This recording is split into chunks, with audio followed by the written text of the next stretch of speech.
वंदे मातरम। आप देख रहे हैं भारत समाज न्यूज़ चैनल। भारत समाज न्यूज़ चैनल में आप सभी का स्वागत है।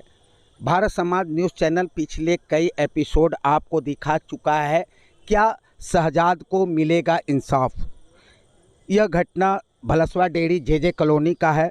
पीछे हमने आपको दिखाया कि किस तरह से शहजाद को शाहरुख द्वारा धमकी दी जाती है और ठीक 7वें दिन उसकी हत्या भी उन मासूम लड़कों द्वारा करवा दी जाती है जो नाबालिग होता है।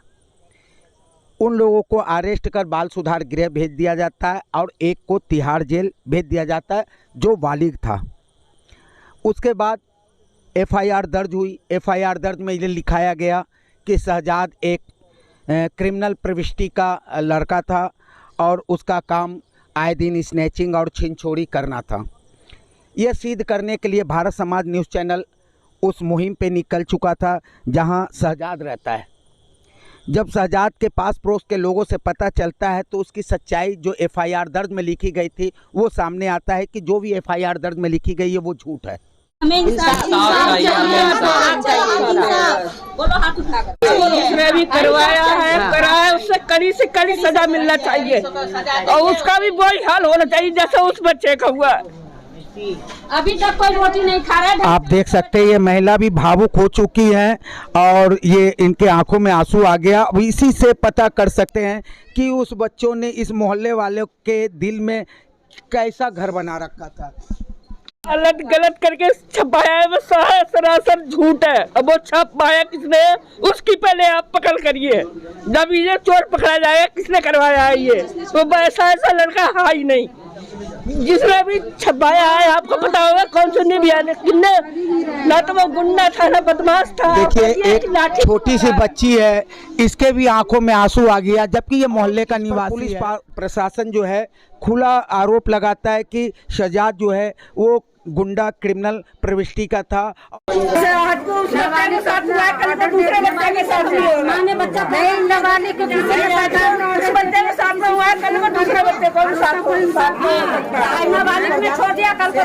मुंह में हाथ डालेगा।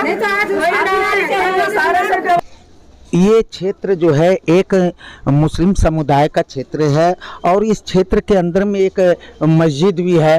ये मस्जिद हजरत निजामुद्दीन औलिया का नाम से है और जो इस समाज में जो मौलवी मौलाना जो फरमान करते हैं, जो बताते हैं, उन्हीं को इस समाज के लोग ज़्यादा ही मान्यता देते हैं। तो आइए मैं ये इमाम साहब से कुछ बातें करता हूँ। अस्सलाम वालेकुम। वालेकुम अस्सलाम रहमतुल्लाहि व बरकातुहू। जी खैरियत है जी। मैं ये जानना चाहता हूँ कि यहाँ पर जो है 9 तारीख को एक 20 वर्षीय बालक जिसका नाम शहजाद बताया जाता है उसकी निर्मम हत्या कर दी जाती है चाकू मार करके। तो और उसके ऊपर में एक एलिगेशन ये लगाया जाता है कि शहजाद जो है वो गुंडा प्रविष्टि का लड़का था। तो आपको क्या लगता है, आप यहाँ के बारे में तो आप बखूबी जानते होंगे, उसके आचरण पे थोड़ा टिप्पणी करें। जी शुक्रिया है आपकी कि आपने हमको जो है अपने इसमें जो है बोलने का मौका दिया। ये किसी के सर देख के हमको बातें नहीं करनी है। हम एक इमाम है और पूरे गांव समाज के लोग हमको इमाम बनाए हैं, उस हैसियत से हमको बात करनी है। लेकिन याद रखिए जो सच है तो वो सच है, उसमें कोई शक की बात नहीं। ये वो बच्चा था कि घर और अपने माँ बाप से ख़ास ताल्लुक़ात रहते थे और हमसे भी बराबर मिला करते थे। और यहाँ तक कि जिस दिन वो इस हादसा के शिकार हुआ तो उस दिन भी हमने उसको बहुत करीब से देखा है। यहाँ तक कि वो कभी कभी दिन में नमाज के लिए भी आते थे और दिगर जो इल्ज़ामात इसके ऊपर आयद किए गए हैं कि वो चोरी चमारी कर रहे थे या छीना छीनी कर रहे थे, ये सरासर झूठ है और बिल्कुल ही सरासर झूठ है। यहाँ तक कि आप सिर्फ खाली हमसे नहीं बल्कि आप अपने गांव समाज के गलियों से भी गुजर कर यानी एक छोटे से छोटे बच्चे को भी अगर पूछे जाएंगे तो ये सरासर झूठ साबित करेगा कि वो लड़का इस तरह का बिल्कुल कतई तौर पर नहीं था।